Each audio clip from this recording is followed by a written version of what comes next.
이제 드릴 수 있는데요. 사실은 우리가 이제 어깨 통증이나 이렇게 뭐 뭉쳐 있다라는 거는 상당히 많은 환자들을 이제 접할 수 있게 되고, 앞서 조윤철 원장님 말씀하신 것처럼 그게 특정 질환이 아니라 어떤 증후군의 형식으로 나타나는 경우가 많아서, 저도 또 다른 개념이 하나인 그 근막 동통 증후군 또는 이제 근막 통증 증후이라고 하는, 이제 영어로는 이제 MPS라고 많이 익숙해져 있는 용어인데요. 이거에 대한 설명을 좀 드리려고 하는데, 저희가 이제 환자분들을 보다 보면은 만성 통증은 원래 증상이지만 그게 이제 요즘에는 질환으로서 인식될 정도로 이제 아주 난치성 질환의 한 영역으로 나타나고 있는데, 이 난치성 통증을 이해하는 측면에서 요 근막 통증 증후군, 근막 동통 증후군이라는 개념이 의학계에 들어온 지 한 3, 40년 정도 된 것 같거든요.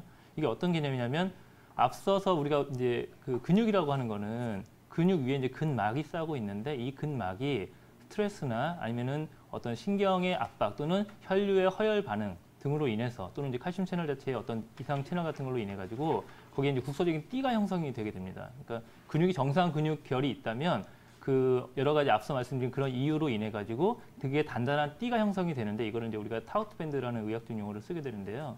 이 타우트 밴드가 형성이 되면은 그 부위가 이제 단단해지게 되는데, 이 타우트 밴드 중에서 가장 많이 뭉쳐 있는 우리가 이제 부위를 발통점, 영어로는 이제 트리거 포인트라는 표현을 쓰거든요. 그래서 그런 의학적인 기후로 인해 가지고 그 근육의 뭉침이 형성이 된다라고 이제 해석을 해서, 이 트리거 포인트와 타우트 밴드를 푸는 것만이 어떤 이 통증을 개선시키는 방법이다라는 의학적 접근을 하고 있고요.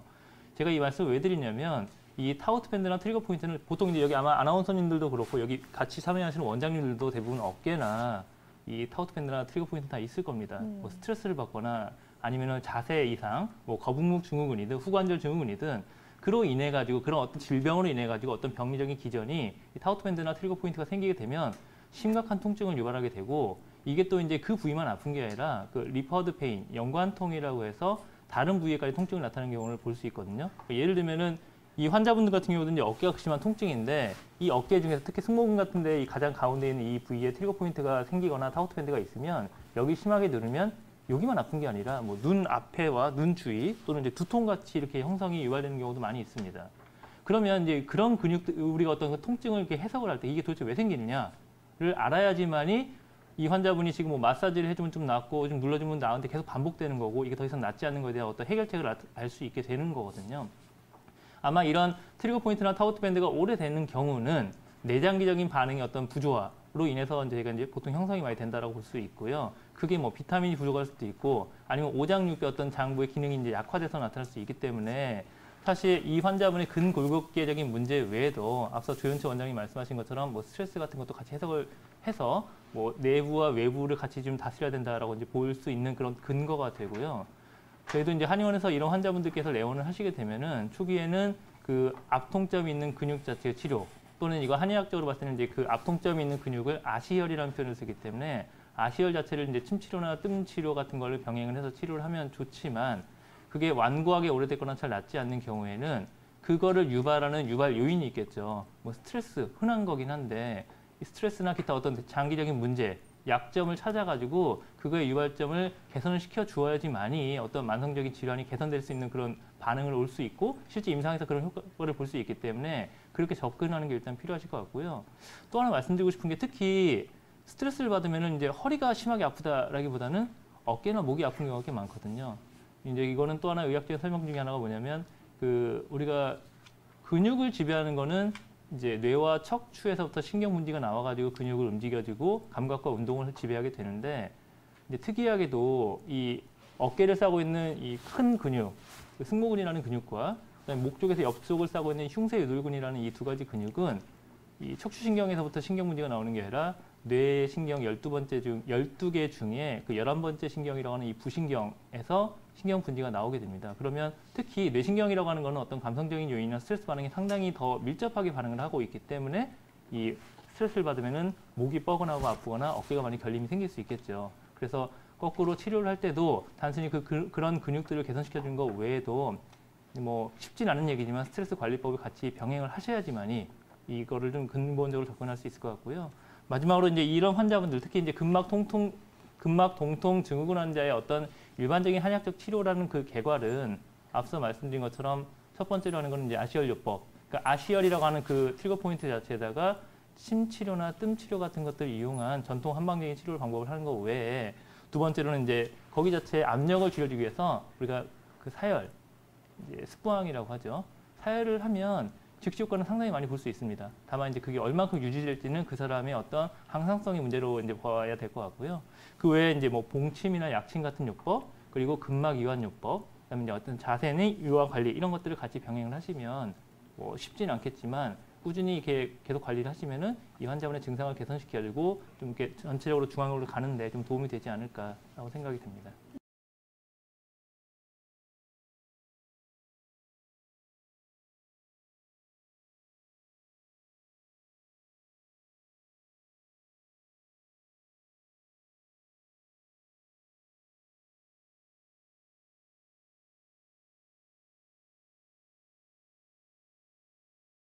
어깨 뭉침의 원인 같은 경우는 크게 한 7가지로 볼 수 있는데요. 첫 번째는 이제 퇴행성 디스크나 협착증이 있을 경우 어깨가 잘 뭉칩니다. 그다음 아니면 이제 후관절 증후군이라고 해서 앞에 이제 디스크 쪽 말고 뒤쪽에 산발이 같이 후관절 쪽이 비대가 되면서 신경이 압박되고 그쪽에 이제 특정 영역의 통증이 나타나는 경우인데요. 특히나 이제 후관절 증후군 같은 경우 있을 경우는 이제 회전이나 이제 가동성 제한이 나타나는 게 특징이고요. 앞에서 말씀드린 이제 디스크나 협착증 같은 경우는 특징적인 신경 라인의 통증이나 아니면 이상 감각이 나타나는 게 특징입니다. 그다음에 가장 큰 이유 중에 하나가 이제 자세 이상인데요. 특히 이제 우리가 이제 목을 이렇게 앞으로 빼는 거북목 증후군 얘기를 많이 듣잖아요. 거북목 자세가 있을 경우 이제 그 뒤쪽에 이제 신장성 이제 긴장 때문에 계속 구축이 일어나면서 만성적인 이제 구축이 일어나고 그래서 단단하게 되는데 이때는 계속 풀어줘도 계속 이제 자세가 수정되지 않는 이상 계속 구축이 오기 때문에 단단하게 올 수 있고요. 그다음에 이제 그 근육이 이제 단단하게 느껴진다는 거는 감각신경이 되게 가민해 있다는 건데요. 우리가 언제 가민해집니까? 스트레스 받을 때 가민해지죠. 우리가 스트레스 받을 때 가장 잘 긴장되는 근육들이 이제 어깨 쪽, 목 쪽 근육들입니다. 그래서 사람들 이제 만져봤을 때 여기 어깨만 눌러봐도 단단한 사람들은 평소에 이제 스트레스 많거나 이제 그걸 해소하지 못한 사람들인데요. 이런 사람들은 아무리 좋은 치료를 받아도 스트레스의 근원적인 해결이 되지 않는 이상 계속 도루마무 타불이 되는 경우가 많고요. 그 다음에 이제 이제 현대인들이 이제 거북목이 많은 이유는 이제 컴퓨터나 스마트폰을 하면서 앞으로 이렇게 전방두부 자세를 하기 때문에 그런 것 때문에 많이 생기고요. 아니면 이제 특정한 근육을 가사용했을 때 그럴 때도 이제 어깨 뭉침이 생길 수 있습니다.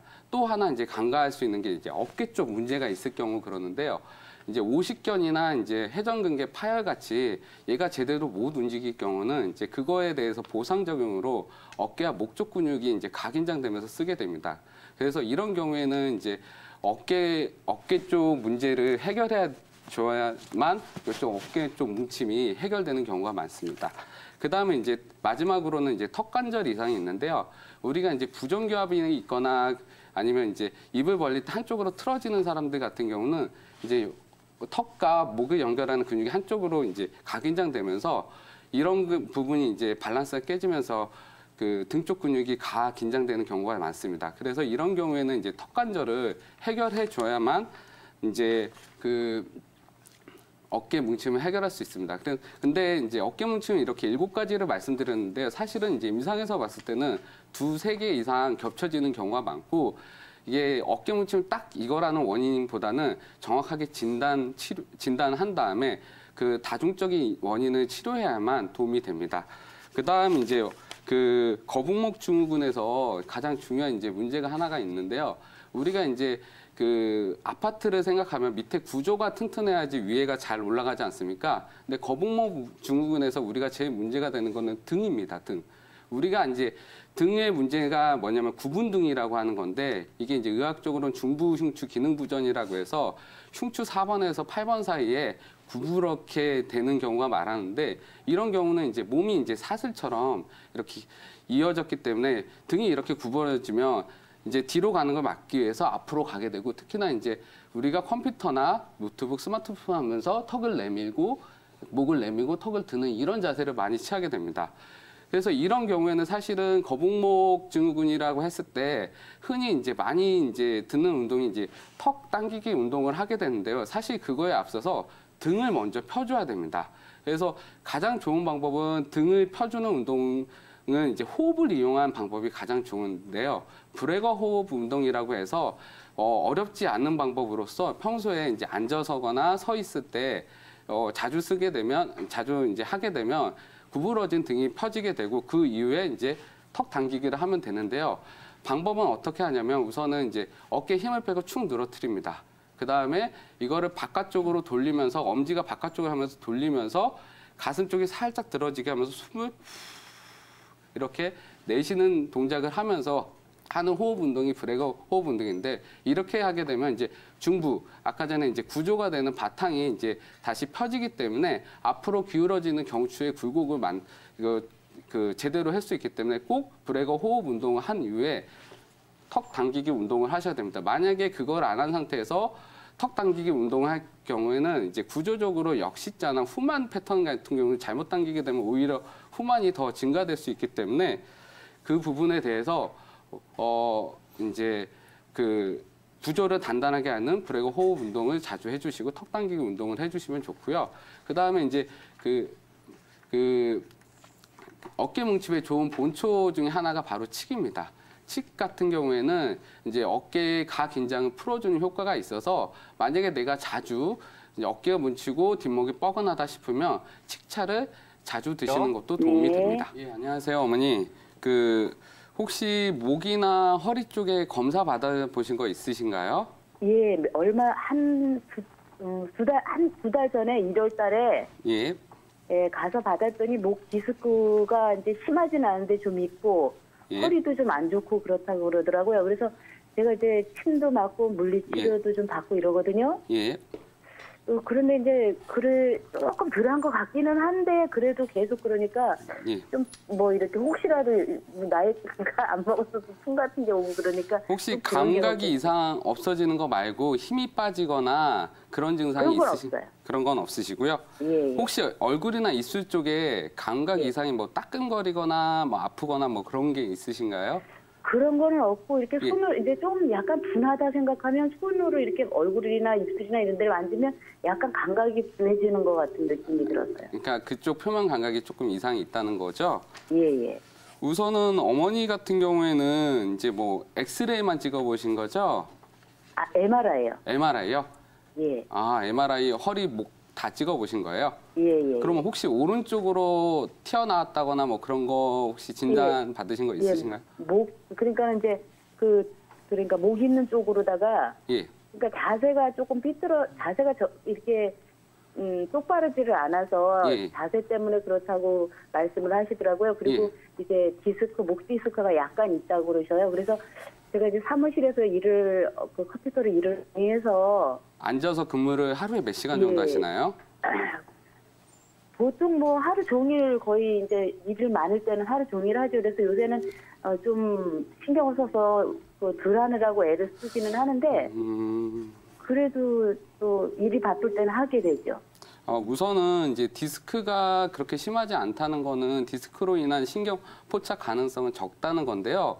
근데 우리가 이제 저리거나 아니면 감각이 이상이 있을 때 보통 이제 디스크 쪽을 생각 많이 하지만 디스크가 아니더라도 자세 이상으로 인해서 근육 쪽에서 이제 신경 나가는 이쪽을 포착해서 저리거나 시린 경우가 많아요. 그리고 이제 특이한 게 뭐냐면 내가 이제 허리가 오른쪽이 무너졌다 그러면 골반 이제 목이나 어깨 쪽도 오른쪽이 무너져요. 그래서 이제 저리는 게 둘 다 이제 오른쪽이 되니까 이제 혹시 이제 중추신경 이상인 뇌 쪽의 문제 이제 풍이나 이런 것도 의심하실 수도 있는데요. 보통의 경우 아까 전에 말씀드렸듯이 이제 자세 이상으로 인한 경우가 많고요. 특히나 이제 앉아서 이렇게 많이 일하시는 분들 같은 경우는 이제 등이 이제 구부러진 경우가 많아요. 그래서 이제 특히나 이제 한 자세로 오래 앉아서 일을 하게 되면요. 이 목이 이렇게 앞으로 나가면서 이제 앞쪽에 이제 근육이서 이제 긴장이 되고 그쪽에서 이제 상하신경총이라는 큰 신경이 하나 나가는데 그쪽을 압박하게 되면서 이제 손저림이나 감각 이상이 나타날 수 있고요. 그다음에 이쪽이 이제 이쪽이 긴장이 되게 되면 이제 턱이 이렇게 안쪽으로 말리면서 이쪽 이제 그 삼차신경 쪽 라인 쪽으로 압박이 들어가면서 이상 감각이 나타날 수가 있어요. 그래서 예. 디스크 쪽 문제가 그렇게 심하지 않다고 하신다면 우선은 이제 자세적으로 한번 그쪽을 치료해 볼 필요성이 있고요. 그럴 네. 경우 이제 아까 전에 제가 말씀드렸던 이제 브레거 호흡 운동 같은 거 이제 기본적으로 해주시고요. 본인의 이제 자세 이상에 대해서 정확하게 판단하기 힘들기 때문에 이제 가까운 한의원이나 이런 데 가서 추나 치료를 병행하시면서 말초신경에 대한 그 포착 증상을 없애주시면 좋을 것 같습니다.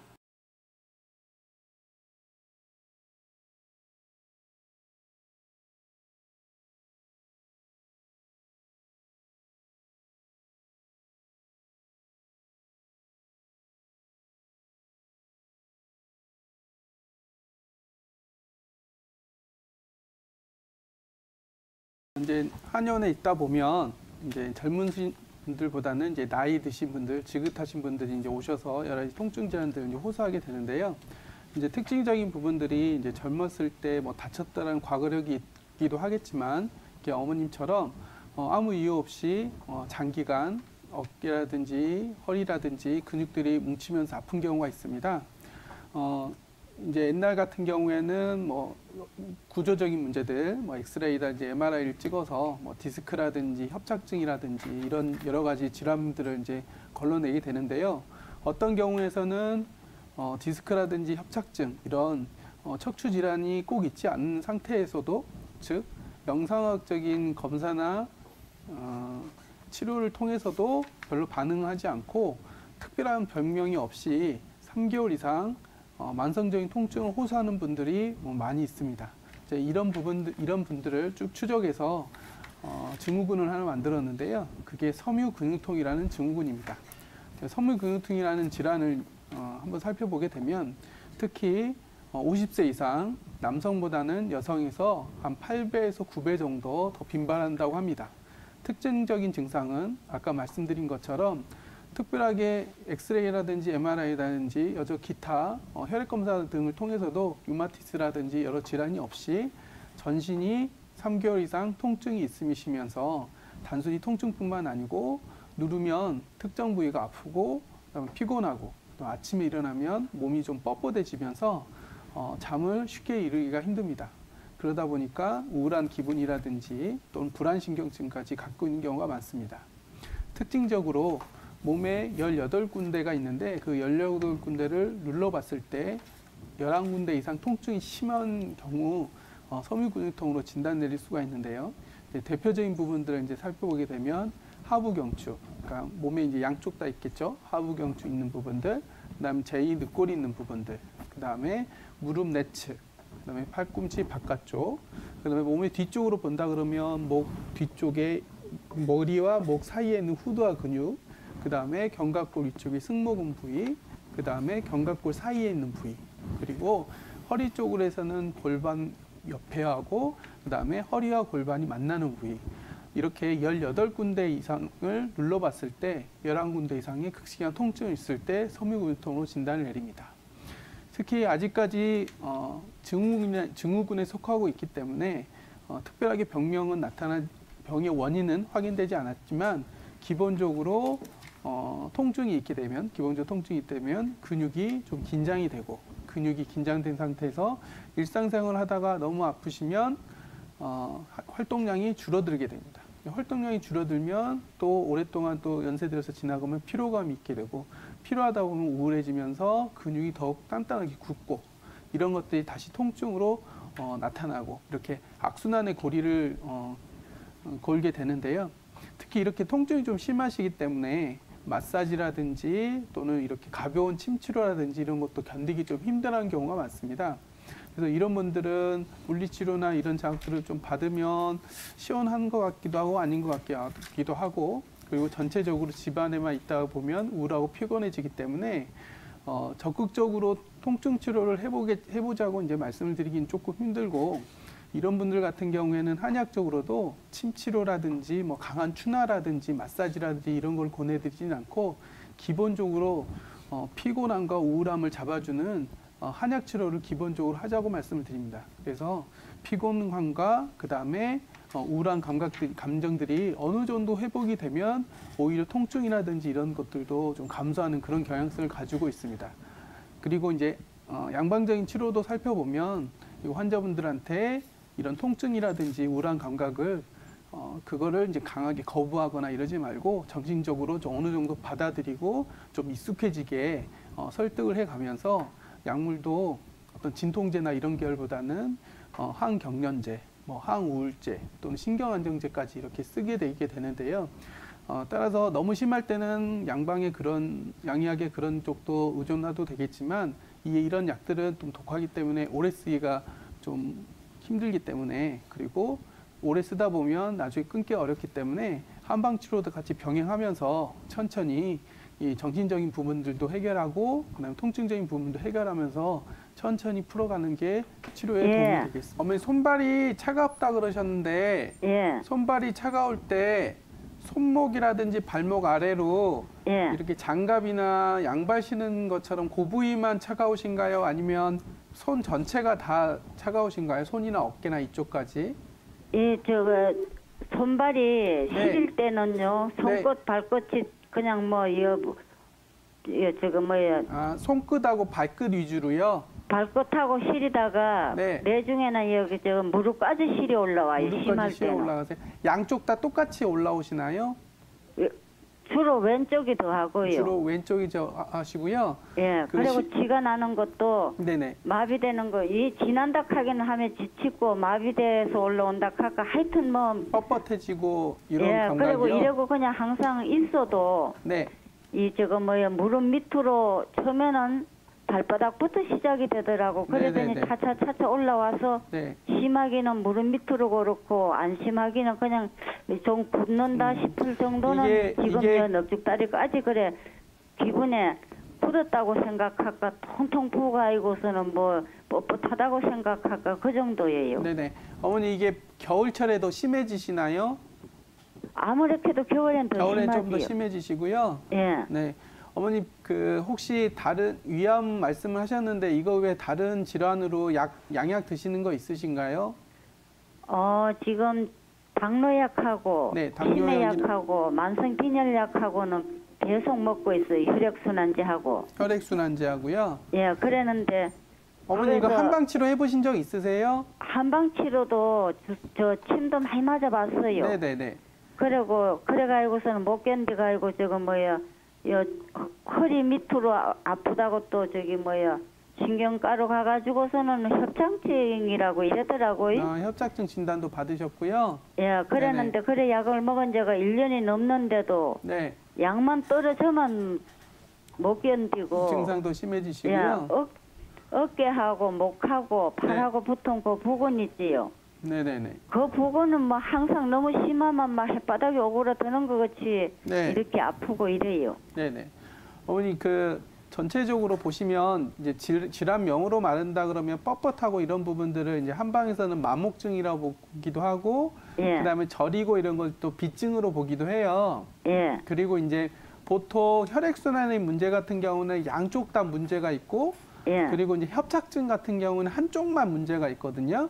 근데 어머님은 지금 증상을 쭉 들어보니까 순환도 같이 혈액순환도 같이 문제가 된 상태에서 협착증이라든지 이렇게 디스크라든지 이것도 같이 이제 문제가 복합되게 온 것 같거든요. 아까 장거 원장님 말씀처럼 연세가 드시면 병 하나, 무슨 후관절 증후군이라든지 협착증이라든지 말초 순환장애라든지 병 하나를 딱 찾아내기보다는 여러 가지가 기력이 떨어지면서 이제 복합적으로 나타나는 경우가 많아요. 근데 기본적으로 한약에서는 비증이라든지 마목증을 모두 기허로 보거든요. 기가 허해져가지고 전체적으로 순환력이 떨어져서 문제가 되기 때문에 사실은 이런 경우에는 게다가 기능이 떨어졌기 때문에 100% 관리는 안 되고 다 낫진 않겠지만 이제 한약을 좀 복용하면서 치료하라고 이제 말씀을 드리거든요. 그러니까 단순하게 침 치료해가지고 말초 쪽 자극을 해서 좋아질 단계는 사실은 좀 넘어간 것 같고요. 이제 이런 경우는 원기를 올려주는 보약들을 같이 복용하면서 치료하시는 게 좋고요. 그리고 이제 보통 마사지나 이런 걸 보면 손만 아프면 손만 이렇게 주무르시는데 이게 이제 손하고 연결된 근육들은 다 팔꿈치에서 시작하고 발하고 연결된 근육들은 무릎부터 다 시작을 해요. 예. 네, 그래서 주무시기 전에 항상 족욕을 하시거나 예. 아니면 그 샤워하실 때 따뜻한 물에 꼭 담그셔가지고 예. 팔꿈치부터 이렇게 주물러주는 습관을 좀 들이세요. 팔꿈치부터 손목 끝까지. 주무시기 그래요? 전에 대부분 쥐나거나 순환이 안 되는 게 아침 나절이라든 새벽이라든지 이렇게 밤중에 잘 생기거든요. 예. 그러니까 권해드리고 싶은 거는 그 양약도 혈액순환제도 있긴 하지만 예. 이것도 장기간 복용하면 좋지는 않기 때문에 한약도 같이 복용하시면서요. 예. 침치료라든지 마사지를 해드리는데 특히 차갑게 하지 마시고 팔꿈치부터 손은 팔꿈치부터 예. 족욕은 무릎부터 예. 거기서부터 따뜻하게 하고 자꾸 주물러 주시면 어느 예. 정도 도움이 될 겁니다. 예. 그렇게 그리고 좀 관리를 저는요. 해보세요. 네. 예, 저는 저기 자궁 위 실개를 지금 다 털어낸 네, 네, 상태거든요. 네네네. 그래가지고서는 안 그래도 병원에서 지금 그거를 한 달에 한 번씩이나 보름에 한 번씩 영양제를 맞으면은 좋다고, 안 그러면 치매가 올 거라고 이러더라고요. 골다공증도 올 거라고 하고 이러더니 네. 진짜 어느 절에 골다공증하고 치매하고 진단을 받기가 됐어요. 네. 그러니까 어머님 근데 예. 이게 마음이 좀 약해지시거든요. 병이 오래되시면 마음이 약해지시니까 기본적으로는 그런 거에 너무 신경 쓰지 마시고요. 아까 말씀드린 대로 마음을 좀 잘 다잡으시고요. 어떤 약이라든지 영양제에 의존하지 마시고 전체적인 생활 관리에 좀 초점을 맞추시고, 이건 증상은 다 확실하게 다 없앨 수는 없지만 어머님이 일상생활 하실 정도로 관리를 해보겠다 이렇게 마음을 다잡고 치료에 임하시는 게 좋을 것 같습니다.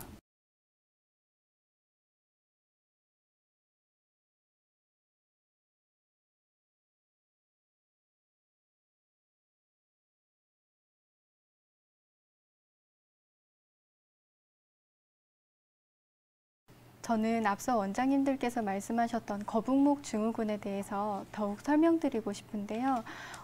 정상적인 경추는 앞으로 볼록하게 C자 형태를 유지하고 있습니다. 이 형태는 머리의 무게를 분산시켜주고 충격을 흡수하는 기능을 가지고 있는데요. 이제 이 정상적인 배열을 벗어난 일자목으로 일자가 된 것을 일자목 증후군이라고 하고 거북목 증후군이라고도 하는데요. 거북목 증후군의 체크리스트를 말씀드리고 싶습니다. 첫 번째는 어깨와 목이 뻐근하다, 이런 증상을 가지고 있고요. 두 번째는 등이 굽어 있으며, 세 번째는 쉽게 피로하고 두통이나 어지러움증을 자주 호소하십니다. 네 번째는 옆에서 보면 고개가 어깨보다 앞쪽으로 나와 있는 그런 형태를 볼 수가 있는데요. 이 중에서 네 가지 중에 해당 사항이 있으시면은 거북목 증후군을 의심해 볼 수 있습니다.